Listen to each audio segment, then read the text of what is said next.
Hi, I'm Debbie Georgatos. Welcome to my show, America, Can We Talk?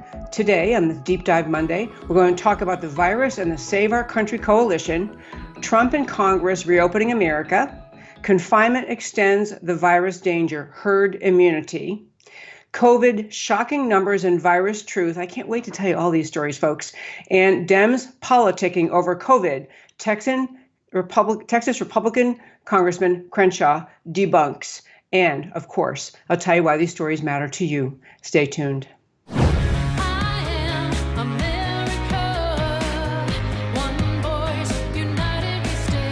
Debbie Georgatos, host of America Can We Talk, is an author, attorney, and political analyst whose mission is to inspire the American political conversation about preserving liberty in the best country on earth.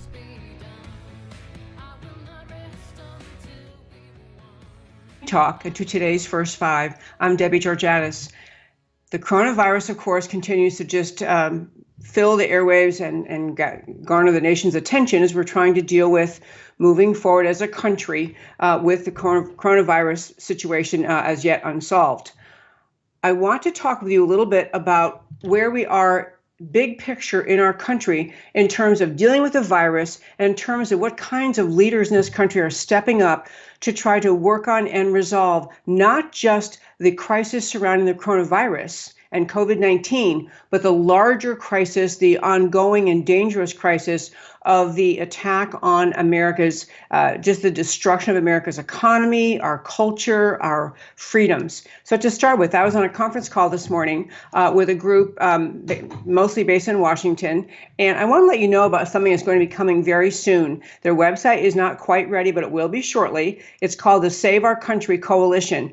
And the Save Our Country Coalition, the basic idea is going to be that they're going to have 5 or 6 goals and be working. These are big. This is, to be clear, I was very grateful to be invited to be part of this conversation. I am not on this coalition, but it's just leaders of wonderful organizations around this country. And they are talking about the idea we have to deal with this crisis and help America move past it on a variety of fronts. So to start with, one thing I want to mention, Steve Moore was on the call. In fact, I think he's heading up this coalition. Steve Moore was on the show 2 weeks ago, I think. He's a renowned nationally. He's an economist. He was the author, or at least co-author, of President Trump's economic plan, a big voice out of Washington, the Wall Street Journal, and the Heritage Foundation. And he talked about, in the next 6 to 10 weeks, it is going to be a crucial time for America to get on top of this virus, not just to stop the spread,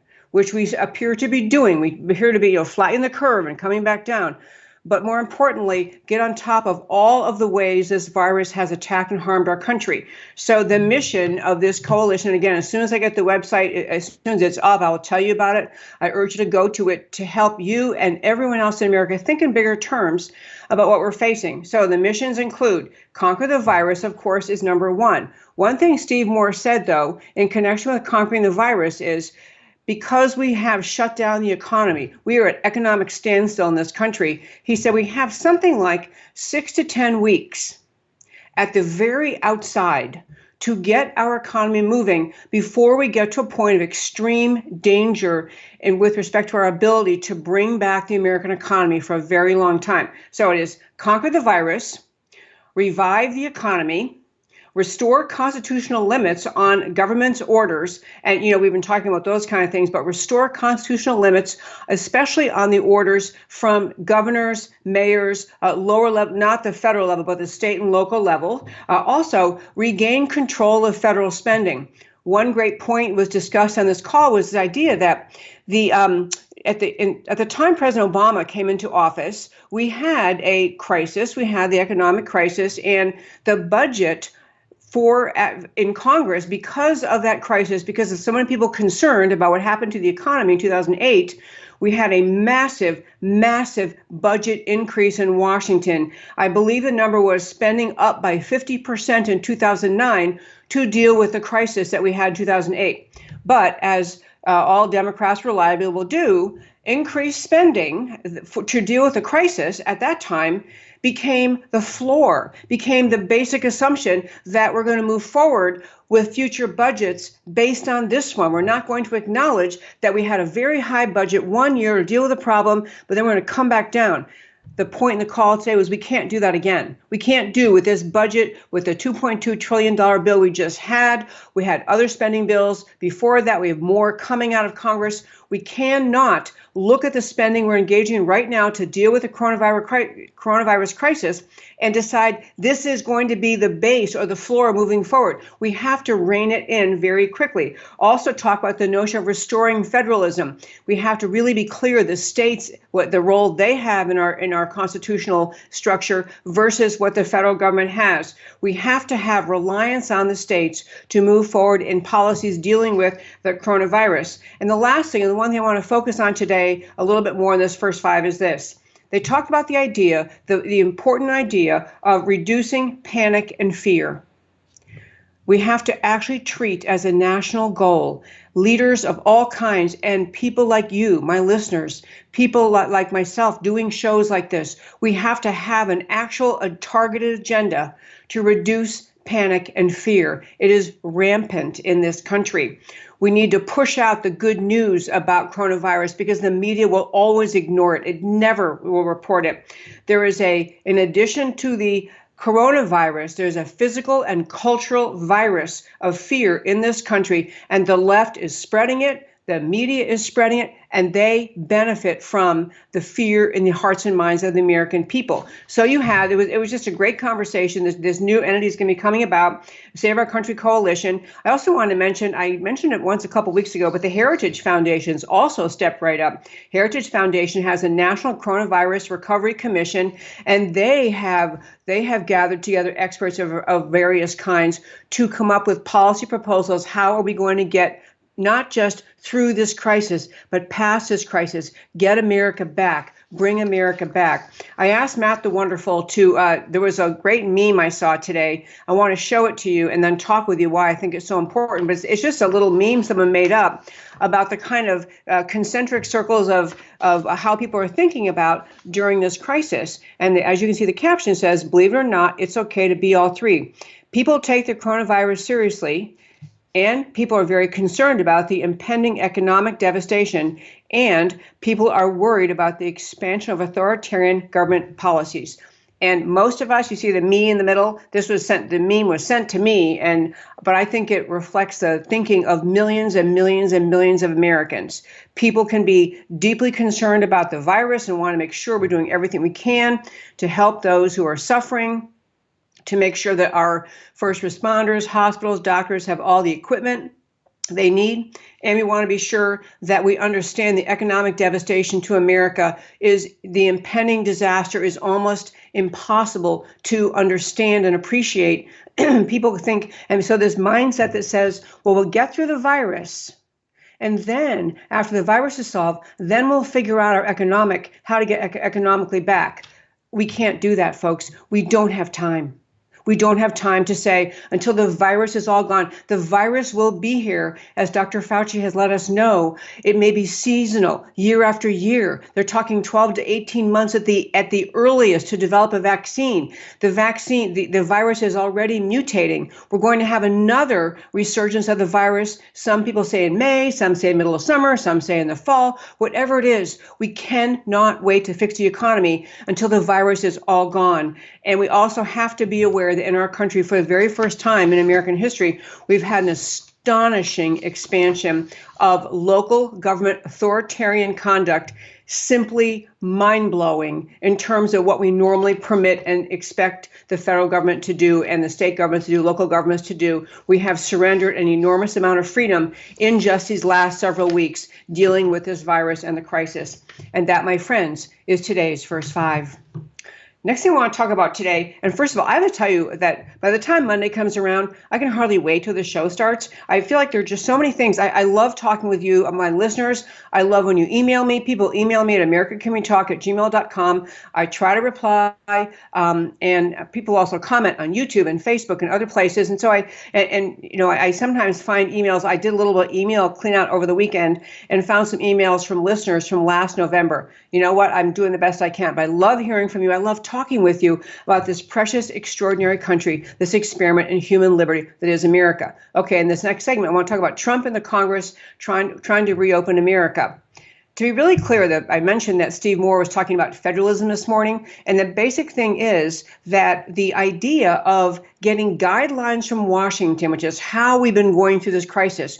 We have Dr. Fauci, Dr. Birx, others giving information, the president and his team, the vice president and his group working on this. They come up with guidelines, but the actual implementing of the standards, the issues, the concerns that the federal government puts in the guidelines really falls onto the states. That's the entire point of our federalist system. The states have the primary power to deal with this crisis and to deal with the policies moving forward to get us out of it. So President Trump issued guidelines. I'm going to guess all of you listening to my show are very tuned into news and already know this, but the president issued guidelines to reopen the economy. And it was the idea that, they're kind of big standards guided by the wisdom of the input from Dr. Fauci, Doctors Fauci and Birx. But, how do we move this forward? When is it okay to reopen the economy? What are the criteria we have to look for so we know we're ready to take the next step in reopening the economy? I'm not going to read the president's he put 3 phases into his plan, but I will have it up later today on our website. I don't have the links up for today's show. I'll have to put those up tonight, but there's a great summary of them that I will put a link on our website, americacanwetalk.org. You can read the president's guidelines telling the states, here's how we're going to move forward.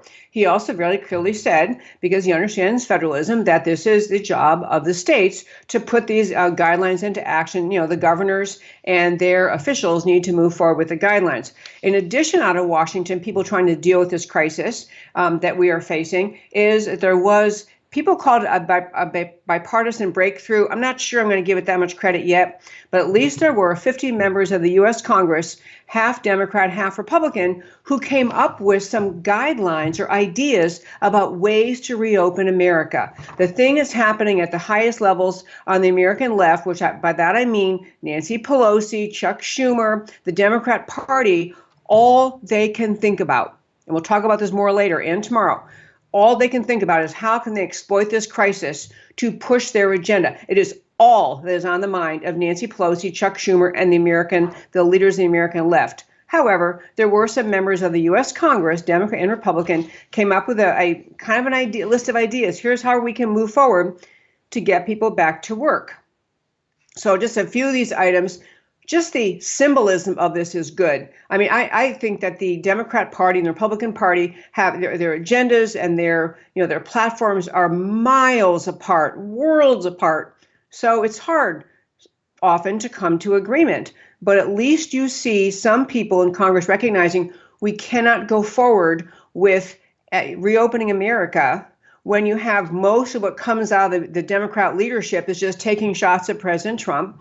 And so, of course, there's not going to be a lot of working together because all they do is spend their time trying to shoot him down. But this was a great thing. At least it has the seeds or the potential to be a great thing.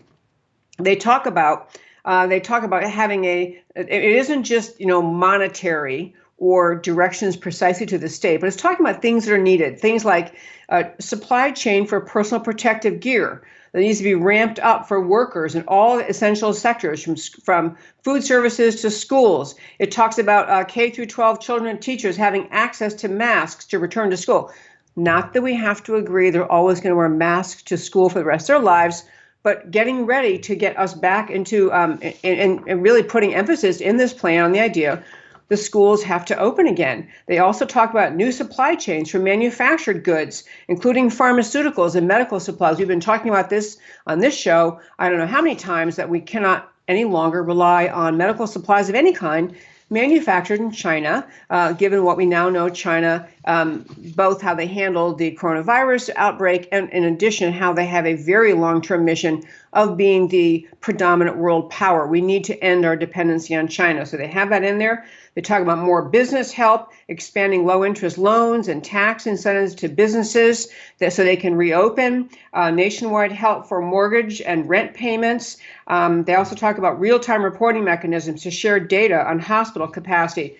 it really signals, I want to tell you about that. It signals President Trump is kind of setting the guidelines, say, okay, states, let's rock and roll. Members of Congress are trying to help by getting out there and laying out some steps that have to happen in order for us to have this return of the reopening of our economy.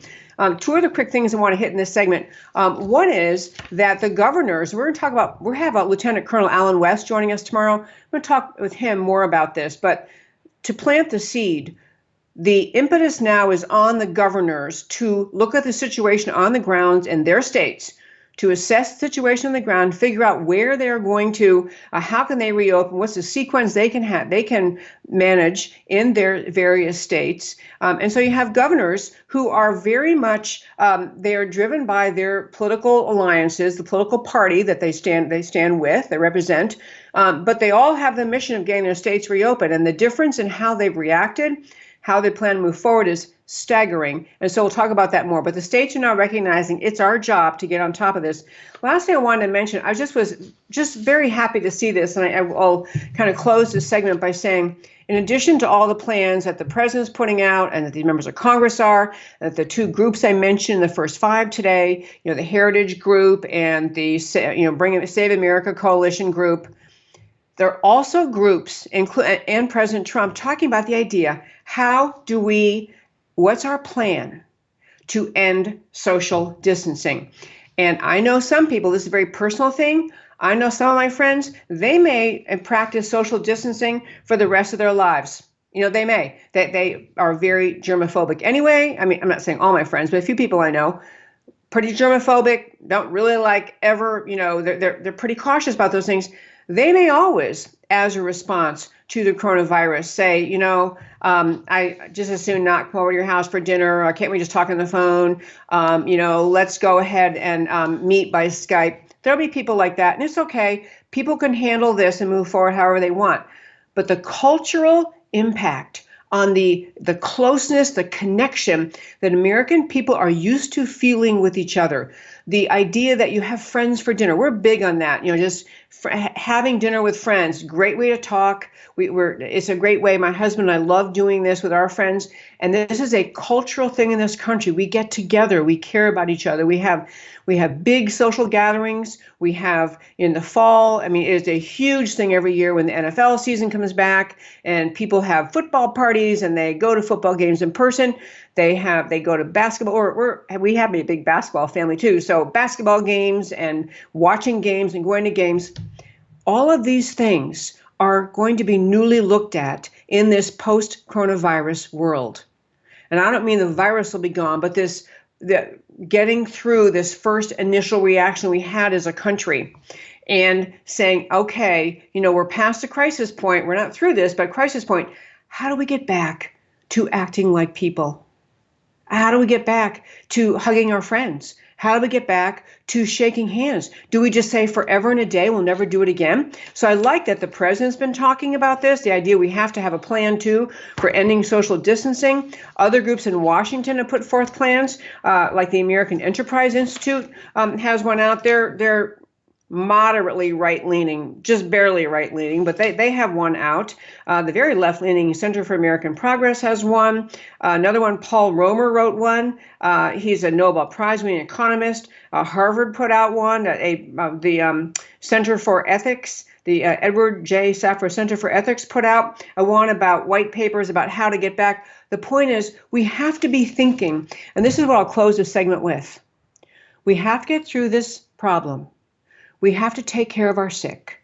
We have to provide for our precious healthcare providers, our doctors and nurses and ambulance drivers and everyone involved in healthcare. But we have to be thinking of America becoming America again. We have to be thinking of America going back to being America. We're going to emerge from this and we're going to be a better, stronger country. But it takes each of us embracing that idea, agreeing with ourselves, we're going to move forward, we're going to reopen economies, we're going to get people back to work, we're going to adjust things we have to adjust, our supply chains and other things may change in America, the rules we have about who can board airplanes from foreign countries and what they have to do if they come here, if we're not sure about what kind of health problems they are bringing here. but the precious good American culture must come back. Plan on it, be optimistic, be part of the effort to try to bring it back. Next topic I want to hit today. It's amazing. I always think of more topics than time. And I tell you that a lot, too. If you listen to the show all the time, I'm often saying that. But I want to talk a little bit about something that I understood better about this idea of herd immunity. So I heard this Dr. Katz, and you've been hearing about Dr. Katz. I mentioned him. He's the one early on in this American response to the coronavirus who wrote a lengthy piece, an editorial at the New York Times, in which he essentially said he's a Yale doctor. He is a specialist in contagious diseases and immune system. I mean, he gets this whole arena of thought that we're all focused on. And very early on, he wrote and published and has been speaking about the idea that from the start, when we recognize this virus was very challenging, and it is very challenging, we should have gone with his term, vertical interdiction. We should have shaped our policies around the idea of protecting the vulnerable and susceptible, the elderly, those with immune deficiencies or other problems, pre-existing health problems that make them vulnerable to the coronavirus. We should have protected them and allow the rest of America, the healthy, and those who want to work, we should have let them continue functioning in daily life. He calls that vertical interdiction, put a silo around the susceptible, as opposed to horizontal interdiction, which is making policy that limits and directs the behavior of every single American as what we are now living, which is pretty much everyone except for a few states are living in forced shutdowns of their state. Everyone's in a shelter in place, can't go out, can't go to work, can't open your business. So I heard Dr. Katz speak last night. He was actually interviewed, and I will tell you, folks, it's so funny. I never watch television. I mean, never. I turned on, I forget what I was looking for, but anyway, I saw Dr. Katz was on Mark Levin's show. And so I don't have a recording of it, and I urge you, if you can, to go play that show. Mark Levin had Dr. Katz on, the same guy who was talking about vertical interdiction, and he was explaining things I want to explain to you because I think it's really important to understand how the policy we chose that was, dictated essentially the social distancing, which means social distancing requires everybody has to be home. You can't be in a place where a bunch of people are together. So social distancing, all the hand washing, of course, is fine, but the hand washing, masks, and all that, leave that aside. But the social distancing thing, the reason we did that was because that was what Doctors Fauci and Birx and probably others told the president was the best plan. What Katz has been saying is, no, that wasn't the best plan. But what I heard him explain last night, I want to tell you. He essentially is talking about the idea that, we have viruses. The world is filled with viruses. I looked up the numbers on several websites, and I didn't bring them with me today. I'll get to them another day. But, there are hundreds of thousands of viruses. It's not like, it's a rare thing we get new viruses. New viruses are discovered all the time. And in normal path of the way cultures deal with viruses is that when healthy people go out in the world, do their daily life, they come in contact with a virus.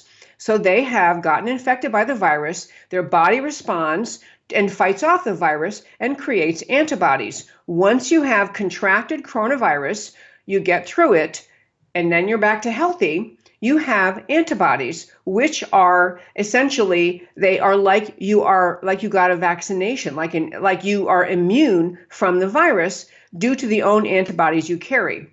What he explained to Mark Levin last night was normally how we have been able, not just America, but societies through history, have been able to overcome viruses is because we have a significant number of people getting out in the world. And we do every day, of course. Before coronavirus came along, everyone was living their life and doing their thing, do whatever they do, and encountering viruses. So ultimately, when a significant percentage of people have come in contact with a new virus and had it, worked through it, had their system fight it off, their system develop antibodies, those people can no longer become infected and can no longer spread the virus. So the example Dr. Katz gave on Mark Levin's show was, look, if Mark Levin was someone who was susceptible to the virus and was in some category of concern, and he, Dr. Katz, had the virus, got through it, had the antibodies, he could shake Mark Levin's hand and he would not transmit the virus. That's what Katz was explaining. So the more Americans who get out, and he said, basically, in plain English, we need more people to get out, come in contact with the virus, get over it, and develop antibodies. So we have herd, H-E-R-D, like, a herd of cattle, but in America, a herd of people in our country who have overcome it. We're then reducing the more people who have herd immunity, who have the antibodies, so they are immune. The more people are like that, the fewer people there are who can infect the vulnerable. The vulnerable are more protected in a culture where most people have developed immunity.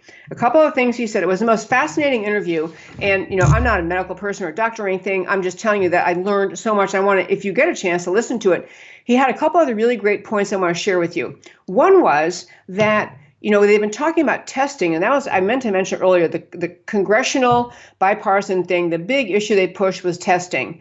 And so they're basically saying we've got to really move forward and test more Americans because everyone's been saying we don't know the denominator. We don't know how many people have actually encountered the virus. So, as a very simple thing, if you tested 10 people and all 10 people had the virus, you would say, wow, there's a 100% infection rate. But if you had 10 people have the virus, but you check 2,000 and you still only have 10 people, then it's only 10 out of 2,000. The denominator of uninfected people changes the infection rate. Same thing applies with respect to the fatality rate. So he's saying CDC does not have to test every American. Just like in polling, when you hear polls and say, 34% of Americans think X, well, they didn't really ask every American. They used the concept of representative sample. They go around representative sample. We're going to pick, X percentage of, Democrats or Republicans or women or men or whatever the criteria are. And that's how they get a representative sample. Well, Katz is saying the CDC uses representative random sampling, meaning they already have in place a process they use other times to gather data. So they don't really have to test every American or even a majority of Americans. They can do the same kind of thing as polling and select a representative random sample, and that is not a lengthy process. And that is what they should be doing. That was his first point. He also talked about, as we get past the coronavirus in this country, we have to be honest about the fact that CDC encouraged doctors to list coronavirus as a cause of death in cases where it wasn't. If you missed that, we've had that story before in the show, but the CDC put out advice to doctors and hospitals that they could put coronavirus as the cause of death, even when they don't know, but they're just guessing. They think it was the cause of death, but they don't know because they didn't ever test the person.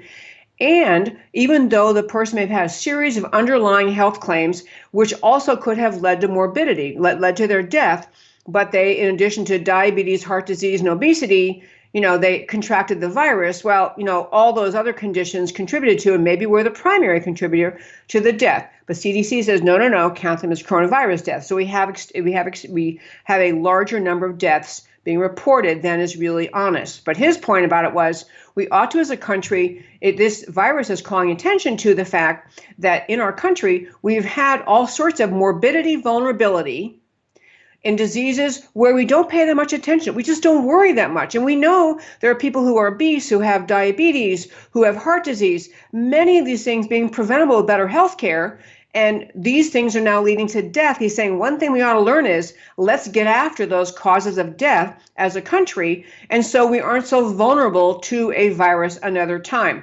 He did say what makes coronavirus unique is that the intensity of care required for the people who have the extremely bad reactions to coronavirus is uniquely high. That, if you become very sick with coronavirus, which most people don't. Again, Ben Carson says 98% of people survive, something in the range of 80% don't even know they have it.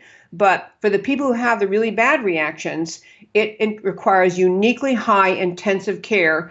He said, so he's basically saying no one size fits all answer for the states. They've all got to get their own situation. I want to pass that along to you because I think that the herd immunity and other factors that Dr. Katz went through can help all of us be smarter in how we think about coronavirus, how we assess how we're doing as a country dealing with it. And again, I urge you, if you have the time and you can find it, to go listen to the whole interview. It was very informative and very substantive, very serious, very, very impressive. And that, again, was Dr. Katz on Mark Levin show. Okay, two of the things I want to try to hit today. One thing I wanted to mention, I use the expression COVID shocking numbers and virus truth. We have talked about, well, I just mentioned a moment ago, how you have, the CDC told doctors to fabricate by escalating, exaggerating falsely the number of deaths that were due to the coronavirus. This is unheard of. We don't usually do this. You don't have CDC trying to direct doctors to elevate the numbers to make a particular disease sound scarier than it is. It's a truly egregious thing. But among the other things of numbers that are just astonishing in trying to understand this virus, understand how we deal with it, in addition to doing what, as I just mentioned a moment ago, you had Dr. Katz recommending, which was representative random sampling, get more testing done in a strategic way so we have better numbers. But I just want to tell you a few other just amazing things about coronavirus and the numbers in America. Number one, and this will be on our website later. I urge you to read it yourself because I can't read the whole long article, but it's full of good data to understand. It'll be up later today at our website, americacanwetalk.org. But we obviously have a gigantic hotspot of problem with coronavirus in New York City. Gigantic. So one guy did a study of the numbers he used the expression downstate New York. He counted just the counties in downstate New York, so not Western New York out by Buffalo, not way upstate New York where I grew up, but New York City and the communities very, very close to New York City. He took their numbers of coronavirus deaths and separated them out from the rest of America. It's mind-blowing. If you take the infection rate and the death rate from coronavirus based in New York City and their healthcare system, if you take them out of U.S. numbers overall, we don't even make the chart. We are a blip in the radar of the threat of coronavirus in this world. Getting to the point, it's obviously a huge hotspot, but the rest of the country doesn't have anything like the problem that New York City has, and anything like the infection rate or the fatality rate. So this guy, chose these counties they're really close to New York City, chose Kings, Queens, New York, Suffolk, Bronx, and Nassau, Westchester, and Richmond counties. Those counties together have a total population of over 12 million people, bigger than a lot of countries in the world. So 12 million people in those counties in New York. And then he made the comparison just looking at how you rank America compared to other countries in the world, in the top 10 of how you rank America in terms of confirmed cases. This is not deaths, just confirmed cases, infection rate per million. What is it to get at? Because, you have so many, everyone on the left claiming that America handled it terribly and Trump blew everything and he's awful, he's terrible, and this accounts for our situation here. Let me just tell you these numbers. The left has spent so much time attacking Trump instead of solving the problem. It's truly despicable. We'll get to that in a moment. But I want on these shocking numbers, just to tell you a little change. So in New York, taking us out, those counted, taking all numbers in the United States of America, ranking America in in cases of infection per million. Cases of infection per capita per million, United States ranks 7th out of 10. 1 being the highest, the most infections per million, and the bottom being number 10, United States ranks 7th. So, we're a big country, but still that's sad. And we have a great healthcare system here. You'd like to think we would do better, I guess. But when you take out those New York counties I mentioned, and then you just put the rest of America, let me change that and do it the other way, how he did it. He said, here's what happens if you do the top 10, if you treat downstate New York as though it was its own country. So if you put downstate New York, those counties, as though they were their own country, and then go back to the top 10, downstate New York ranks number 1 in the world. In the world. More infection rates in New York City per million than any other country in the world. New York is a hotspot of this horrible problem. I am not denouncing New York. I love New York. I grew up in New York State. I have family and friends who live in the city. I love visiting there. I'm not knocking New York. I'm saying our hotspot problem in America is in the New York area by a landslide. So again, that idea, if you take downstate New York and treat that as if it were its own country, and so you look at just its infection rate per million, number 1, highest infection rate per million. In fact, the number is so astronomically larger than the next one down. Downstate New York, 16,200 cases per 1 million. Next one, Spain, 4,100 per million. Same thing if you take death rates. And I urge you to read this article. And I make these points not to pick on New York, but to say, much of what has driven the fear around the country, much of what has driven the draconian policies that the government officials are engaged in all this country is watching New York City. New York City is a unique and horrific, hotspot of this unbelievably terrible virus. But it is not as though all of America has anything like the experience of New York City. This is why we have to go back to federalism, let each state deal with this problem on its own rather than having one-size-fits-all policy. Also wanted to mention, I don't know if I mentioned this last week in the show, and I do want to get to playing a clip for you in just a moment, but on these kind of shocking numbers. So number 1, recognize if downstate New York were its own country, America would be doing swimmingly in terms of our infection rate and death rate from coronavirus. The numbers that are really hurting us in America are coming from New York City. It's what's driving our rating in this world. Another one was Stanford did a study in Santa Clara County, which is nearby. So Stanford did a study in Santa Clara County in which they basically got people to come in and get tested. People who are perfectly healthy show up. They're trying to get at the beginnings of an assessment of how many people have the coronavirus, have the antibodies, or have the infection versus how many people don't. The most amazing thing was, and again, this study is on our website, americacanwetalk.org. It'll be up later today. They found that the estimated infection rate in America was inaccurate, that actually somewhere between 50 and 85 times the number of Americans had come in contact with the coronavirus and had developed antibodies than previously thought. And this is good news statistically. It means a lot of things. It means the virus got here earlier than we thought because it means these people, survived it. Most of them didn't even go to the doctor. They just got through it like a bad cold, a virus. They developed the antibodies, and it means our denominator is changing.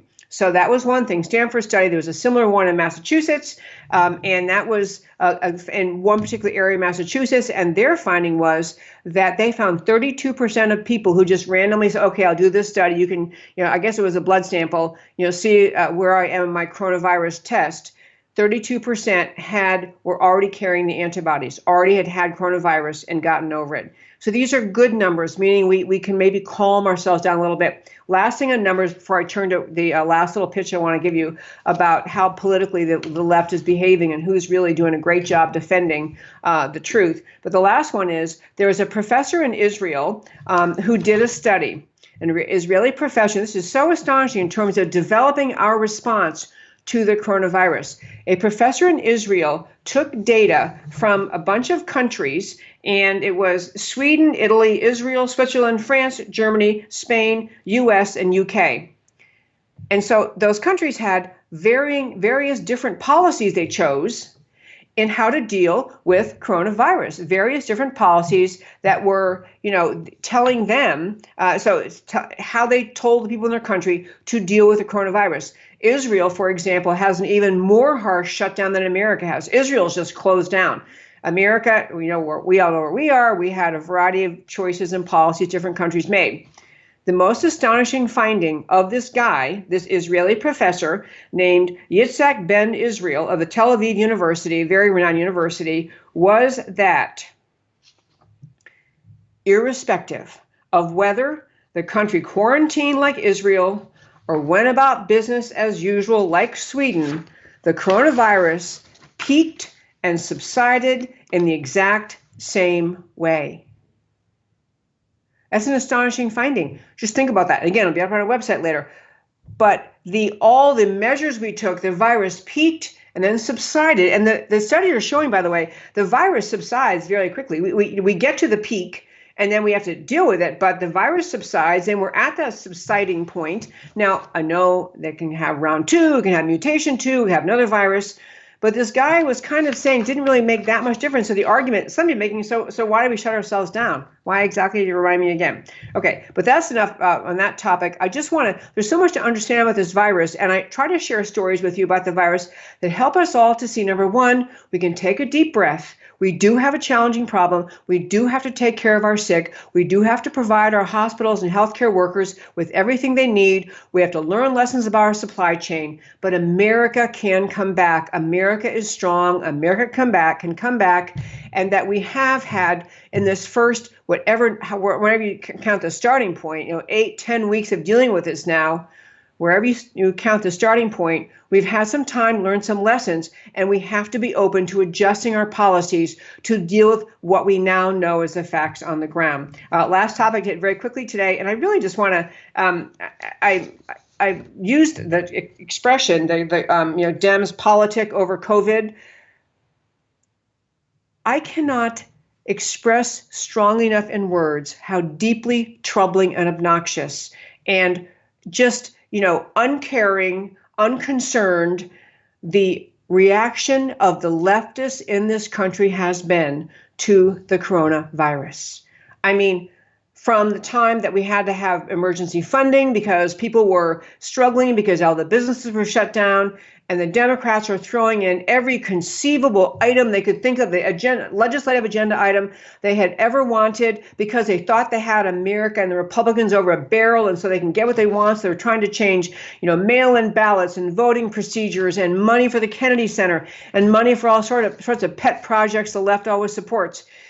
You cannot excuse that conduct or that behavior as, well, that's politics. No. This is allegedly a crisis time, and all you have is the left pushing their usual agenda. You had, for example, Nancy Pelosi is pushing, we're going to talk to Alan West about this tomorrow, but Nancy Pelosi is pushing this idea of a blue state bailout. She wants to change federal tax policy to benefit the blue states as part of responding to the coronavirus.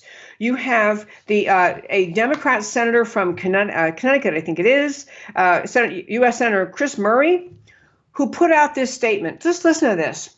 The reason that we're in the crisis that we're in today is not because of anything that China did. Just pause there.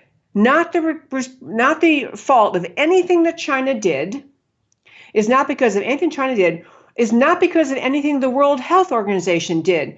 It is because of what President Trump did. The virus came from China. Everyone who's got a pulse knows that. But this guy is putting out a statement like that, which gets us around to tell. And then, of course, you have Eric Holder, formerly the U.S. Attorney General, putting out a statement that this is a great opportunity to get control of the voting procedures and push through all of the left wing designed to enable Democrats to cheat changes to election law because we have America over a barrel. This is what the Democrats do. They're opportunistically destructive of America, determined to get their agenda through. So the result of Chris Murphy, by the way, putting that tweet out, U.S. Senator Chris Murphy, was that they did a poll. Rasmussen did a poll and asked people, how many of you believe this? Ask the question, how many of you believe that the statement that the problem we have in America with the coronavirus is actually President Trump's fault? No fault. China has no fault. World Health Organization has no fault. And 60% of Democrats polled said that this Senator Chris Murphy was right. Fortunately, Republicans and independents both rolled their eyes and said, you got to be kidding me. I mean, but this is how, when I say leftists politic this issue, do not let them delude you into thinking that they actually care, pretend that they care. They care only about their agenda. Even in a crisis, only thing they care about is destroying President Trump and pushing their radical left agenda onto America. To wrap up for today, I want to play, there's a brilliant tweet put out by Texas Republican Congressman Dan Crenshaw responding to this cascade of assault on President Trump. This is Texas Republican Congressman Crenshaw responding to the left's attack on Trump about the coronavirus. Here he is. You need to hear this, because you're being bombarded right now with these really over-the-top accusations against the president, that he's got blood on his hands, that his denial and delay has cost lives, and that basically he took no action until it was too late. The question is any of this true? Let's start back in January. January 15th, the first patient with coronavirus enters the United States from Wuhan. That was also the same day that these impeachment pens were being handed out. But luckily, the administration was on top of it. A couple of days later, January 17th, they were already implementing screenings at San Francisco, Los Angeles, and New York airports for flights coming in from Wuhan. But still, even about a week later, our mainstream media was still promoting things like this. Doctors saying, hey, this isn't a big deal, not much more dangerous than the flu. Nevertheless, President Trump did implement that travel restriction on January 31st, even though things like the World Health Organization were saying no need to limit trade and movement. And they largely criticized President Trump's travel restrictions. Same day, January 31st, that Nancy Pelosi proposed the No Ban Act, which would actually stop President Trump from implementing the life-saving travel restrictions that he did implement. So was everybody else really sounding the alarm at this point in time? No, of course not. Headlines like these were being written, and constantly, and by mainstream outlets. Again, I don't blame them. These are the facts they had at the time. Adam Schiff, the chairman of the Intelligence Committee, was getting regular updates in that committee, but he didn't even publicly talk about coronavirus until February 25th. And let's not forget that President Trump did talk about the coronavirus in the State of the Union on February 4th. What happened to that State of the Union? That happened. So fast forward a couple of weeks when the president actually asked Congress for supplemental funding to combat the virus, $2.5 billion. What did Nancy Pelosi do? Instead of putting that money on the House floor to be voted on, she put a bill to ban flavored tobacco. That was the priority of the Speaker of the House. You also hear a lot of criticism for Trump being overly optimistic. But this is what Nancy Pelosi was saying in late February, telling people to go out and enjoy themselves for the Chinese New Year. Come to Chinatown. Here we are. Same with Bill de Blasio in New York City. I want to be clear, I'm not blaming them either. We all have the same set of facts. Even around the world, places like Italy and Spain and Iran, their cases didn't start to spike until early March. And even they didn't lock down. Italy didn't lock down until March 10th. Spain didn't lock down until March 14th. Iran, not until April 4th. Places like Sweden didn't lock down at all. As these countries locked down, were we just doing nothing? No, of course not. President Trump implemented travel restrictions from Europe on March 12th. And what did the media say? All of that. All of that. Widespread criticism. How could you do this? What's the point of this? Well, does this really sound like an administration that's in denial about this? Of course not. And a few days later, we implemented our own 15 days to slow the spread, which then turned into 30 more days. Okay, fine, say the critics, but what about the PPE? We were well behind. We should have had more in the national stockpile. Yeah, that's true. But USA Today did a fact check on this. As it turns out, most of our stockpile was depleted after the H1N1 virus. Okay? And the Obama administration never replenished it. That's the truth. Am I blaming them? No, not really. They don't have a crystal ball. What about the testing? We were behind on that. And that's President Trump's fault, right? Well, no, not so simple. Early on, the CDC started to develop a test, but China refused to give them actual samples of the virus, so it was harder to make a test. And also, they didn't do a great job of it. Also, long-standing FDA regulations prevented our private industry from actually developing tests. The Trump administration reversed those regulations that had been around for well over a decade. This is the main point here. If we're going to look back in time and try to suggest that our government should have shut everything down back in February, well, where's the evidence for that? We're really going to shut things down when our cases hadn't really started to increase? when it barely started to increase in places like Italy or Iran? Of course not. They didn't shut things down till way later. Do you really think that we should have lost tens of millions more of jobs and livelihoods based on almost no evidence at the time? Is that really a reasonable expectation? Is that really a reasonable accusation? No, I don't think so. Listen, I don't want to blame Democrats for this at all. I don't think we should. I don't think there's a lot of people to blame for this, except for China, of course. It would be time for all of us to give each other a little bit of grace and understand that at the local, state, and federal level, everybody is doing their best to fight the pandemic, and we're going to need to stop the dishonest finger pointing as we move into the next phase, where we figure out how to reopen our economy and fight the pandemic alongside that. Thanks for listening. And that, my friends, I'm so proud to say, is a Texas Congressman, Dan Crenshaw. I would close the show today, as I do every day, by telling you why the stories we talked about today matter to you. Our first story for today, we talked about virus and the Save Our Country Coalition. We had Steve Moore on the show recently. He leads a new Save Our Country Coalition added to the Heritage Foundation's National Coronavirus Recovery Commission and to Kevin Freeman's Economic War Room reopening plan. I'll share that with you another day. Patriots are stepping up all over America. Reopening is an American imperative. Make America well again. We can do two things at once: care for the ill and protect the vulnerable. At the same time, reactivate the economy for the health and well-being of all.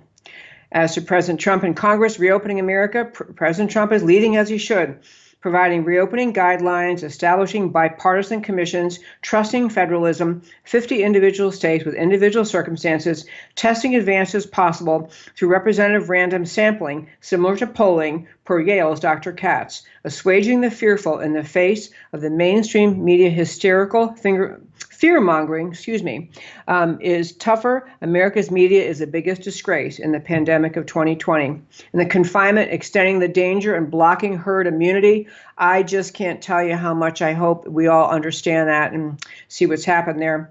Listen to Dr. Katz's recent interview with Mark Levin. Herd immunity is not a new concept in virology, and the study of infectious diseases is not a theory, but it's a known documented phenomenon, which essentially says the best remedy for most viruses is for healthy people to catch it and their immune systems to defeat it, with the development of antibodies effectively slowing and stopping the spread. Shelter in place and social distancing prevent the development of herd immunity. The Fauci-Birx prescription was rushed and may not be the best thing going forward. The point is not to blame. The point is to correct now. And COVID shocking numbers and virus truth, New York City's numbers are massively and negatively distorting the situation in America as a whole. Focus on New York City's problems, but don't assume them as the paradigm elsewhere. Leading Israel scientists has documented the infection curve for coronavirus follows the same trajectory in every country, with or without lockdowns. Stanford Santa Clara study, significant presence of antibodies, says coronavirus has been around since the fall of 2009, which means infections are much higher and therefore mortality much lower. Texas, we're getting these numbers again, I think tomorrow with Alan West, but 29 million people, fewer than 500 coronavirus deaths. Dallas County, 26.3 million people and fewer than 75 coronavirus deaths. Common sense questions: why are we still shutting down? And the Dems politicking over COVID, Texas Representative Crenshaw debunks the relentless leftist politicization of everything by Pelosi, the Democrats, and the mainstream media propaganda arm is unconscionable and suggests they don't believe the seriousness of the pandemic. Example: if America is truly in a dire disease pandemic, why is Nancy Pelosi padding spending with donations to the Kennedy Center? Why is she pushing blue state bailouts? Why isn't there a bipartisan laser focus on health and economic well-being? Ex-Navy SEAL and now Congressman Dan Crenshaw of Texas, a model of calm and grace. Watch his 5-minute video clip retweeted by President Trump, a complete takedown of partisan COVID histrionics. And that, my friends, is America Can We Talk for today. Thanks so much for listening. Tune in every Monday through Thursday at 3 p.m. Central Time to America Can We Talk, where I always talk truth about America because America matters. And I'll talk to you next time.